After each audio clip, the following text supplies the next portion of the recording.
Hi, everyone, and welcome to the Resident Rulebreakers. I'm Kayla, And I'm Camille. and today's podcast is going to be about episode 504 called Now What, directed by Rob Greenlea and written by Peter Elkhoff. This episode focuses a lot on Conrad dealing with his grief over losing Nick, and I think Conrad's showing what we're going through as a fandom too. So Yeah, it's like this is like there are 5 stages of grief, right? mhm. I think this is like denial. Yeah, well, Conrad's like, there's got to be a reason why Nick wrecked because she's a phenomenal driver. Yeah. She just wouldn't do that. And, Marshall's like, maybe she fell asleep behind the wheel. He's like, no, she drinks coffee while she's driving. He's trying to find any excuse as to what could have caused it. Yeah. Medical reason. Turns out he really doesn't find one because he thought maybe it was a heart condition because her mom died early too.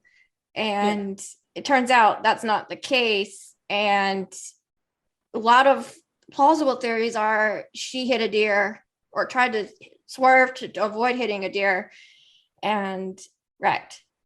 Highly plausible there.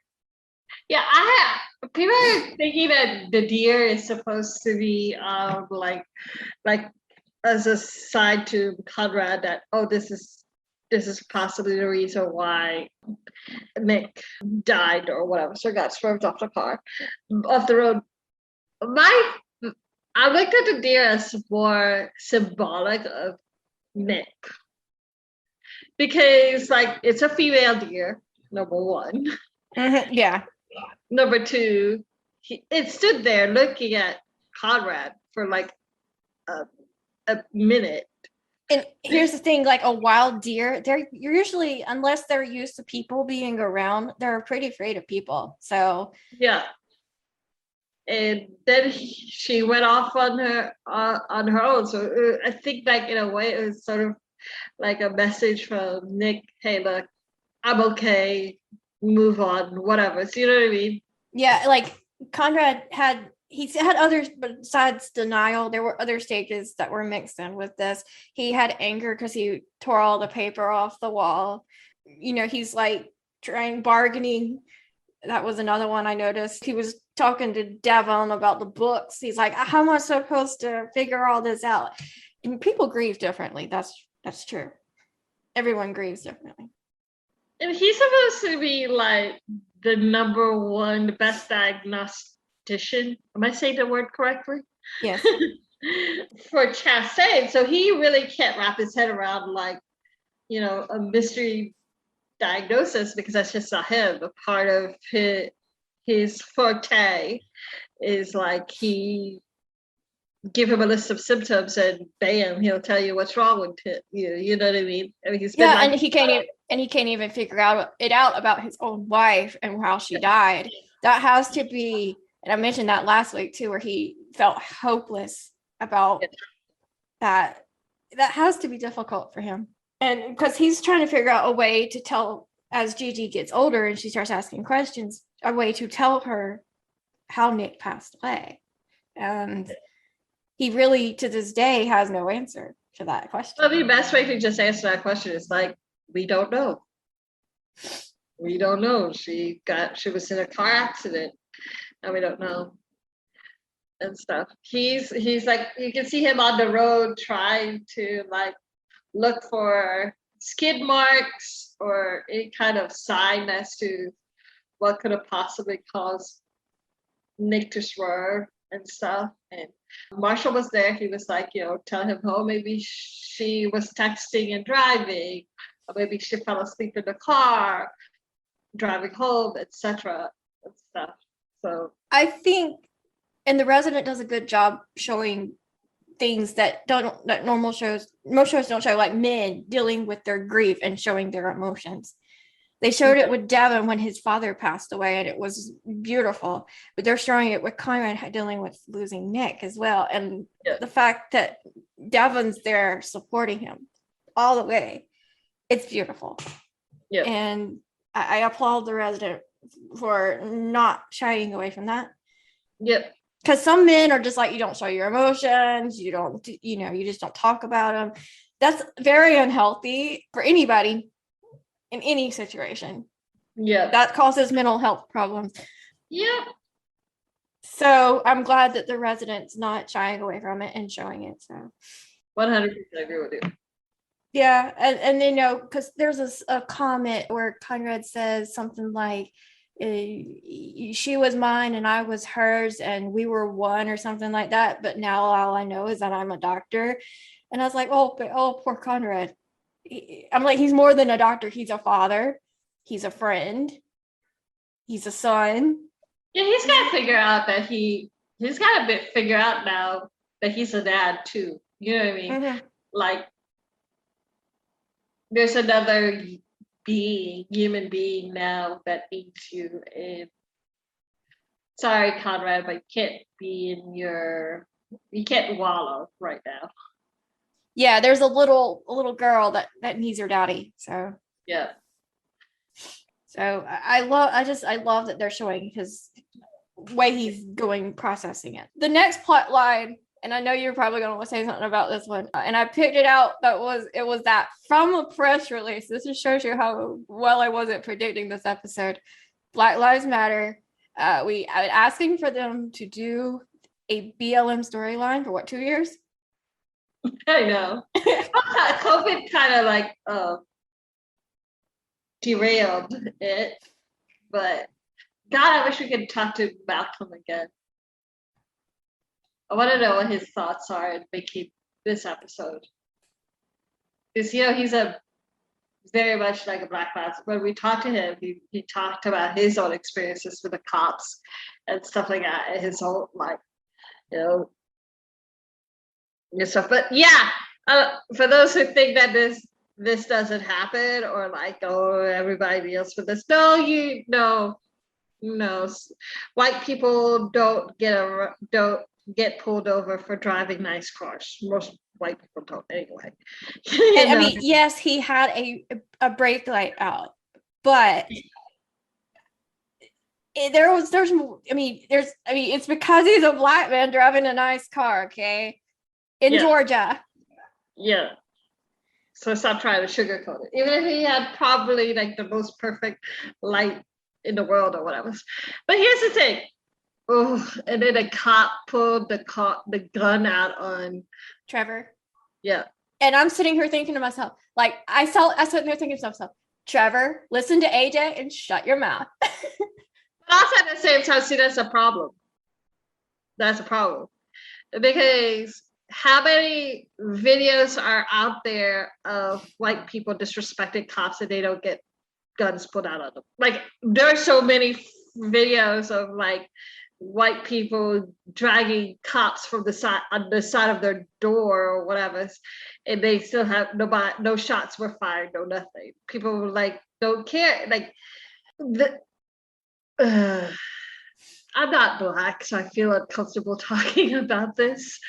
I get pissed when I talk about it, because no matter how many times Black people, POC, anybody try to talk about their struggles, about the racism in America, white people, no offense, white people, but a lot of white people don't care or try to deny that the truth. You know what I mean? Oh, I know what you mean. It's at some point you get tired of talking about it and try to bring light to something, because you're sitting there going, well, then if no one is listening, I might as well talk to a brick wall and probably get the scene. It's tiring. It's really, really tiring to a lot of people are always saying we're tired of hearing about race or racism. But well, imagine being a person of color being tired of living the racism. You're tired of hearing about it. We're tired of living with it. Yeah. And you get to close your ears if you shut off the conversation. When you're tired of hearing about it, you get to swipe up your phone. You get to whatever. It's we don't get that luxury.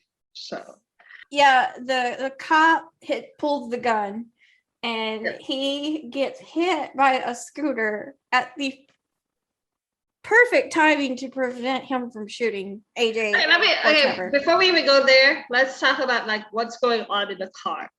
Trevor contacts AJ because I guess he's like, AJ told him like your abandonment is like your big identity kind of thing. And Lord, when AJ asked him those questions, I'm sitting there going, is abandonment my issue too? Because I answered yes to one of those questions. You know what I mean? What were the questions that he asked? I don't even remember. But I mean, it was a sneak peek, that scene where they grabbed breakfast and they were talking and stuff, but AJ's trying to help Trevor without revealing too much about Billie. And matter of fact, he didn't even know about the rape until Billie told him. So I bet episode. So, but Billie's not too happy about it. But I think Trevor sees this strong Black man who's successful, who's overcome abandonment problems, and he sees up to him. Sees a figure that can help him get a father figure who can maybe help him get through some stuff. And here's AJ, and AJ sees himself in Trevor. They both are adopted. They both have probably had anger issues and whatever, abandonment issues and stuff. So a lot of the times, the way Trevor reacted to Billie is very similar to how AJ reacted to his biological father, with like, anger at first, you know what I mean? And like push back and like, I don't like you, I don't know you, etc. I do understand why Billie is angry though, because Trevor is a physical reminder of her trauma. Absolutely. You want that as far away from you as possible. You know what I mean? And so like AJ inserting himself into the situation, even though he didn't know the situation really. He's just looking at it as, I'm trying to help this young dude out. It's probably like, why are you doing this to me? You're adding to my torture or whatever. And I'm just glad that AJ now knows the full story. I wonder though how that's going to affect Trevor, like his relationship with his mentor-mentee relationship with Trevor is going to be affected by it. Because AJ has to keep this secret about the rape from Trevor. Like, in my opinion, like Billie is the only person who needs to be able to tell him that. Yeah. Like, no, that's not AJ's place. No, it's not. It's not. That is a secret place. Billie it's needs their story, not his story to share. No, it's not. But I do love, like I mentioned it, I think recently, where AJ's her secret keeper in a way. Yeah. Because that was Nick, and Billie lost Nick. So she has someone else to confide in now, and it's nice that it's AJ. Do you think him and AJ are going to be a thing? There's a lot of hints. A lot of people are asking if there's going to be a AJ Billie plot, and I just don't know if I like it. I know. Well, I'm a bigger fan of that plot than her and Conrad. So I'm not a big fan of Billie and Conrad either. So yeah, but if it was a choice between her, Conrad, and Billie, please, Billie and AJ. Let's not do like the best friend hooking up with her best friend's husband who was grieving their death or whatever. Yeah, exactly. But going back to what happened with the police officer, he gets hit by the scooter, and right at the time where he's about to shoot him, essentially. And AJ, being the doctor that he is, has a scalpel in his glove box, and he saves his life on before the He paramedics. does a tracheotomy or something. Yeah. The pen. Which had me going, you need to alcohol that thing. I hope you sanitized it before you put it in his throat, which I did not see him do, which left me going like, oh my God, you did not even sanitize that before you put it in his throat. They got him to the hospital. AJ does a surgery, and you know, I do love how AJ tries to use this as a teaching point to Trevor to say, in this world, in the medical profession, we don't judge. We do no harm, no matter what. And what was the line? I wrote it in here. Saint or sinner, they all get treated the same under my knife. That was his line. Yep. There's no judgment in my OR. What was this is why I cannot be a doctor. I mean, cop that if it was a like pedo or a murderer or somebody like that, I'd be tempted. But then again, but also part of me is like, no, I can't do that. I can't kill somebody. You know what I mean? But I think the acting of Malcolm and Miles too were just phenomenal during this storyline, and it was incredibly well written. And kudos to the writing staff, the acting, everybody. It was something we asked about when we interviewed Marquis last year, and we were wondering when it was coming. Malcolm. And Malcolm, we asked Malcolm too. So like I said, this is something that we've been they've been holding it off since like last season, mostly last year, mostly because season 3, really, mostly because of COVID. So the next storyline, the other storyline of this episode was Leela. I love Leela to death, and I think she's a wonderful representation, not just of a woman of color, but of a woman with disability. I love the scene with her and Kit, where she's eating chips. Like she's not saying yes or no, but she's just eating chips like one chip means yes. She was like so subtle. She's like, and I love how Devon's like, you need to be careful, whatever, because this is they brought up racism again. The fact that she's a brown girl and she's this white doctor, and Devon warned her. Her career and everything else. Or whatever. But this is also why I love the fact that Kit is the CEO. Yes. Because she's a woman. She like knows like the dangers, sort of, especially for women who like might want to. She creates a safer space for women to speak up. Yes. You know what I mean?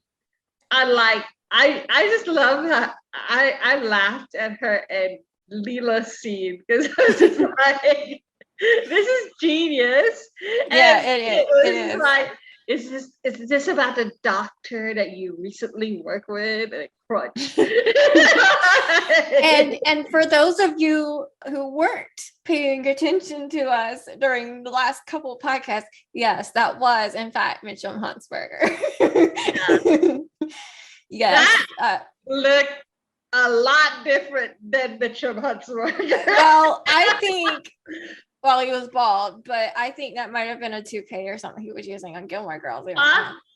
Like even then, I know that was 20-something years ago when he did Gilmore Girls, but like even the one in A Year in the Life, he looks so different from that 5 years ago. And I'm sitting there, did he exactly. lose weight? Did he lose weight? I recognized him more from his voice than anything else. Did he lose weight? He looked like he was sick.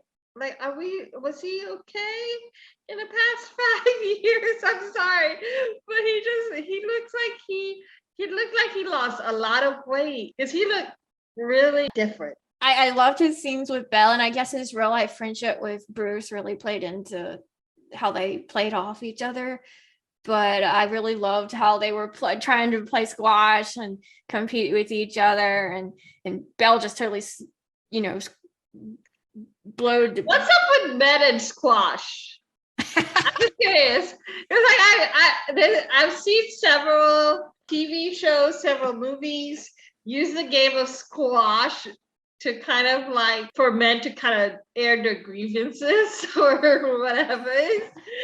Because like seriously, I think they did this with White Collar. They did this with the Da Vinci Code, the movie called the Da Vinci Code. They did this with several movies that I've watched where the guys play squash and they're like in the room hitting balls at the wall or whatever. So dealing with I feel like the squash people, this is their therapy session. You know what I mean? But it took, well, Leela, is, in the surgery with him. And, she's like, obviously already reporting. Belle's watching the surgery and he's like, something's off. And he almost kills the patient on the table. Yeah. And Belle steps in and saves this patient's life. And he just walks out with the patient still open on the table. I'm like, what doctor does that? Yeah, it's there's so many storylines with this episode that I feel like we're skipping out on a lot of things. What was it? In the very beginning, it was Leela working with him on an episode, and she had like the video camera or something, and she was doing the surgery laparoscopically, with the sticks instead of open or whatever. So I don't know what they're called. But anyway, he kept like asking her to zoom in on the camera, and she's like, look, this isn't normal. You're supposed to like have a wider angle because you want to see the full field or whatever. And the moment he started like talking down to her and yelling at her and calling her all those other names, I was just sitting there going, oh, I don't like this dude. That was my first thing too. And then not only that, like the squash scene before we ever see like them in surgery where he totally talked down about Leela, where Belle was praising her. Yeah. And then he talked bad about Kit. Like, did you get Kit into bed yet? That's so misogynistic. I wanted to puke. Does this guy play a nice man? Because every single character that I've seen him in, Mitchum was not nice at all. So, like, I imagine that he's a really nice guy in person or whatever. But if I ever meet this guy, my first impression of him is you're a misogynistic jackass, and I want to like you away from me. Okay.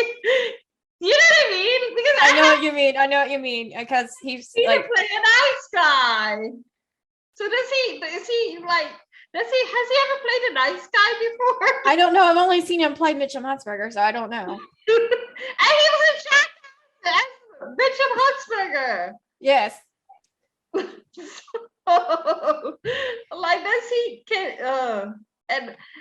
and like everyone keeps saying he's Bruce's friend in real life, so maybe he is. And I imagine Bruce is not, is friends with good people. But like, if I meet this guy in person, all I would think of is you're a jackass who's a misogynistic asshole who I want to. But you get what I'm saying? I do. But yeah, I was just like, but Belle actually figures out what's wrong in his fact that his eyesight's going, and you shouldn't be practicing surgery if you can't see. So yeah. But here's the thing: I love the callback to the pilot. I was gonna say that. Yeah. You go ahead. Because what's his name? Kranepool. Mm-hmm. Wait. First of all, who came up with that name? I don't know. Who in the writer's room came up with that name, Amy? Like, why Kranepool? Like, what? Why would you name that dude? Talk about like Kranepool seems like the perfect name for a snake. No, like just that. Kranepool does not sound like a name of a nice guy. No. Like, can you imagine a Kranepool being Santa Claus or something like that, or giving out? But anyway, so Kranepool, when Belle went and like confronted him about his surgeries and like, can he actually do the surgeries or whatever, he like was like, I remember a couple of years ago, you had a thing with an appendix patient who almost died and all these other things, and I kept No, he did. That patient did die. Yeah, and I kept my mouth shut about it or whatever. And I feel like Belle saying, I wish I could do over that moment or whatever. I feel like finally that was his like for those who all this time, even though there are probably a few people who had any doubt that Belle had changed or whatever, this was like him really saying, no, I've changed. Like this is because he's like, yeah, I love the line where he's like, I'm not the same man I was 4 years ago. I had Hodad vibes off of Kranepool big time. And he also caught, Belle was like, you should have called me out then, you know what I mean? Because remember in the pilot, he was like telling people to cover up for him. They were deleting the selfies. They were like making the medical record seem like he's having a heart attack or whatever, all to cover him up. And here he is 4 years later saying, you should have reported me, So it's like the total opposite reaction of what went on in the pilot. You can see that he changed in the past 4 years and stuff. So yeah. And I just the best character development on the show is Dr. Bell. And absolutely. And this episode is kind of a full circle moment for his character. And I love that. I love Bell. I love Bell. He went from like the most villainous character ever to like, with the exception of Wayne. Yeah. But to like a really nice guy, and you're cheering for him and stuff like that. The other thing was the Kit Bell stuff that was in this episode, which was so cute. Like at the end, Bell's back is messed up again. For people who are asking, like, was there something wrong with him or something? Like, he has a back problem that's in another episode where she's cracked his back before. Yeah. So this isn't a first time where Bell's back has been messed up. But they're moving forward with their date. So he asked her again for out to dinner. Hopefully it happens and stuff. Finally, we get to see it. I imagine their date to have like some funny ending though. Like it never is like the perfect ending. Usually it's not gonna be. I imagine that their first date is gonna have like either a medical emergency or like it's gonna end awkwardly kind of thing. Yeah, I predict one of those as well. Yeah, there was another thing where Billie and Leela were bonding in the bar. Yeah, they were out to drink, and so I like the fact that these two women are bonding, because the female relationships on the show have dwindled. Obviously, we've lost some major female characters. Yeah. So I like the fact that they're showing that female friendship between those two characters. Yeah. I mean, the two female friends, doctors. Yes. Both of them left the episode and stuff. Both of them left the show. More of the news stuff. We kind of predicted the ratings were not going to be as high for this episode, mainly because a lot of fans are probably turned off by the fact that they killed Nick. But the loyal fans are still around. It didn't drop too bad. So it was still like 2.9 something. Still had the same demo. So 0.4. So, and the ratings have still doubled in 7 days every time. So I'm not going to complain too much. Yeah. I mean, what can we say? All those shows' ratings are down. I don't know how to explain it any better than that. They're competing with like streaming. Yeah, and Tuesday night's one of the worst nights on TV. Like, there's so many shows on. It's insanity. Yeah. So you can't compare to what we had, 2 years ago. You just can't do it. Tuesday night's a hard night, especially in the 8 p.m. time slot. So 505, which is next week's episode, called The Thinnest Veil, Halloween theme. And pretty much Conrad has returned to the Chastain. He's in the ER and he's got a coven of witches he's treating. And according to the promo, what she dies on his watch temporarily and sees, I'm guessing, Nick. Okay. I don't know how to. That's the way that promo looks, anyway. Weird. And so maybe this witch gives Conrad a sign that he can move on or something. I don't know. That's what a lot of people are thinking, because this episode features a plot twist of about 90 degrees, according to Peter Elkhoff, and a time jump at the end. That's yeah. I don't know. Because Devon has a patient in this episode who thinks he's haunted by ghosts, and Belle is on a vacation and he picks up a hitchhiker. So some creepy Halloween stuff that's going on. They always do Halloween. I always like their Halloween episodes. Yeah, I love their Halloween stuff. Yep.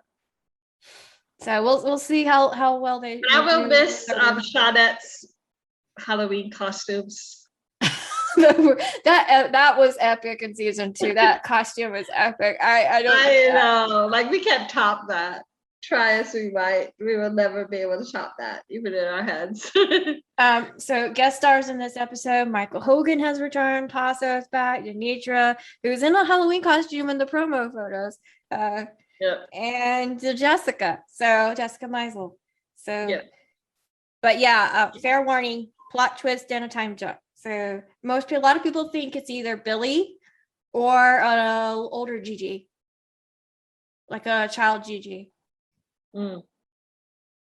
It's at the end of the promo where he tries to push open the door. That's what they're suggesting. He opens the door and it's either Billie with Gigi or child Gigi. I hope it's not Billie and Gigi. No, I hope it's not Billie and Gigi either. I'm hoping it's just to age up Gigi, to be quite honest. I know. After this episode, there is a break in the airing schedule. The World Series will be airing on the 26th. That is confirmed. They don't know how many games they're going to be playing. This is baseball, by the way, for people who don't understand American sports. So with the World Series, the show may not come back as it was originally scheduled to come back in November. They don't know how long the World Series is going to last. So 5/6 was scheduled to release November 2nd. It might be delayed because of the World Series. So 1 week for sure, 2 weeks, maybe. 5/7 is going to get to air. Now I see it's 5/8 or November 16th. We don't have anything past that, like title wise. My MRI is next Saturday. So yes, hopefully, well, not this next podcast for the Halloween episode, but because we'll record it before your MRI, but we will have an update when the time comes for her surgery, I guess. Yeah. What are we going to do during the week or 2 week break or however many break that we get for the week that the scheduled break that we know of? I'm not going to be able to record at all. Yay. So that means I get to record about 4 podcasts on that week by myself. We did hit 17,000 downloads recently. So thank you, everyone. That's really fast. We broke 16,000 a month ago. Thank you, everyone. We know why, because of the fact that the show's airing and the topics that we've been discussing. So we're well aware of why the podcast is active. So thank you, everyone, for supporting and listening and everything. Yep. Thank you. I would love to see 20,000 by the end of the year. I would say if we have a Patreon account, it is to help support the podcast. You can do as little as $1 a month. You get BTS. The podcast releases early there. And it's patreon.com/The Resident Podcast. So my other podcast is Hallmark Heartbeats Podcast, and it's all about Hallmark movies. If you want to come listen to me over there. Starting next week. It's countdown to Christmas for Hallmark, so I will be busy doing a lot of that. You guys want to listen to me? It is on all podcast platforms as well as on YouTube. Just look up Hallmark Heartbeats. And so are we. We have an email address. It's theresidentRulebreakers@gmail.com. And then we have our Facebook page, which is the Resident Rulebreakers Podcast. There's the Facebook group, which Camille and I are co-admins on with two other lovely ladies, Amy and Brittany. Want to give them a shout out. And it's the Resident Fox Fans. Instagram, we have at the Resident Podcast. And then, of course, Camille is at the Resident on Fox Fans, and I'm at KB Country 37. Yep. And then, of course, our Twitter account, which is at Resident Podcast. Next week, episode 505, Thinnest Veil. We'll be celebrating Halloween along with the show. Yep. So until next week, I'm Kayla. And I'm Camille. Bye, Bye, guys.